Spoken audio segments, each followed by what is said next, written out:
It was an ordinary day. A light rain had fallen, and the temperature had dipped a bit. Cassie Fisher stepped into a fast food restaurant, seeking a warm cup of coffee to help her feel cozy. As she gazed out the window, lost in her thoughts, she spotted a homeless man rummaging for coins on the floor. Moments later, he entered the restaurant, dressed in tattered and soiled clothing. He moved slowly, pausing in the doorway to count the coins he had gathered that morning. The other customers quickly took notice, whispering among themselves and pointing in his direction. Cassie observed the man too, but her gaze was not one of disdain. Instead, she studied his features. She couldn't help but notice the deep pain and sadness reflected in his eyes. Cassie quickly realized that the man probably didn't have enough money to buy food, so she called out to him. It was important to note that Cassie always had a different opinion about homeless people. She was never dismissive, felt compassion, and gave change whenever she had the opportunity. "Are you hungry? How do you feel?" Cassie asked the beggar. The young woman not only asked if the man was okay, but she also offered him a sandwich and coffee. The man was surprised and took a step back. He seemed taken aback by the questions. People didn't talk to him often, and he probably would have left the restaurant hungry. After the man received his order, Cassie spoke to him again and offered to let him join her since she was alone at the table. Of course, the young woman's request surprised the homeless man. Most of the time, people usually avoided him, but not in this case. She offered him food and even a place to sit. The man thought for a second, but decided to take Cassie up on her offer. He approached shyly because he didn't know what to expect, but the young woman assured him that everything was fine and that he had nothing to fear.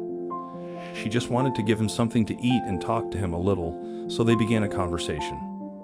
Perhaps Cassie was too intrusive with her questions, but the man didn't mind and told her almost everything about himself. She discovered that the homeless man's name was Chris. He told the young woman how he ended up living on the streets. Chris began his story by telling Cassie that he never had a functional family.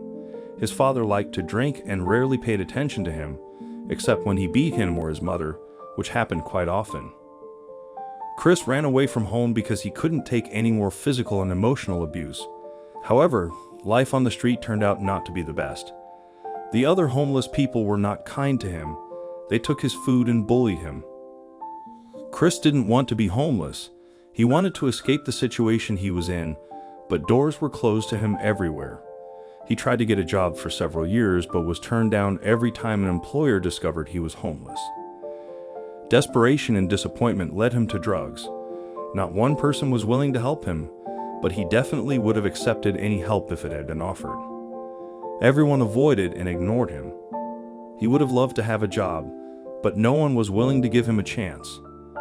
On top of all that, he was also saddened by the loss of his most loyal friend, a dog named Joy. She had died a few days ago. She was always the one who supported him and kept him company during the long, cold nights on the street throughout his life. Chris someday hoped to return to a normal life and become a person his mother would be proud of, but unfortunately, that may not happen. He recalled that shortly after he ran away from home, his mother passed away. From that point on, he really felt that he had no one to trust. It's also important to note that Chris seemed very intelligent. He spoke and reasoned like a well-educated and mature adult. The man was extremely sad that this was how his life had ended. At some point, he just went with the flow. Cassie listened to Chris' story without interrupting him, but inside, she was experiencing a whirlwind of emotions and could barely hold back the tears. She wanted to be supportive of Chris' story, but didn't want to offend him with her pity. Chris talked and talked that day.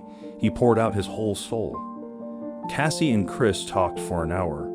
The conversation could have lasted longer, but Cassie had to leave. Cassie remembered that when she got up to leave, Chris asked her to wait a little longer. He went to the counter, asked for paper and a pen, and wrote something down. He then walked over to Cassie and handed her the note.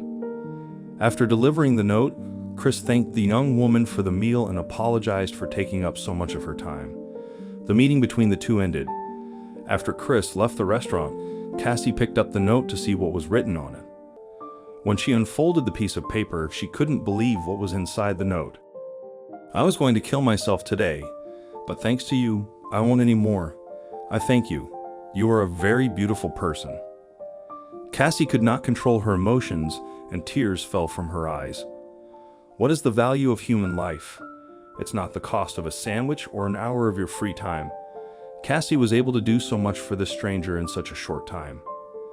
It may seem like a serious conversation is a trivial matter, but it's likely that without it, Chris would not be alive.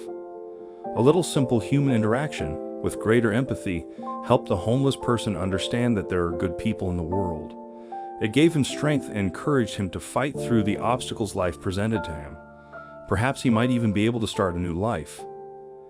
After her encounter with the homeless man, Cassie felt compelled to share the poignant story on her social media.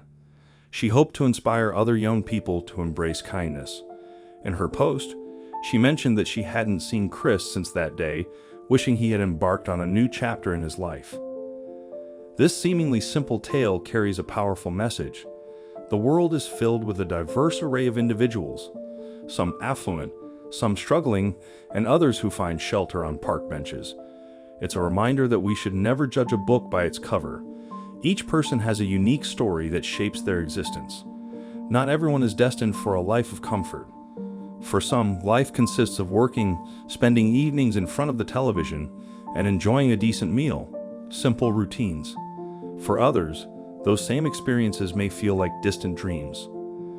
This story illustrates how a small act of compassion can transform not just a person's day, but their entire narrative and life. Let this be a reminder to practice kindness every day.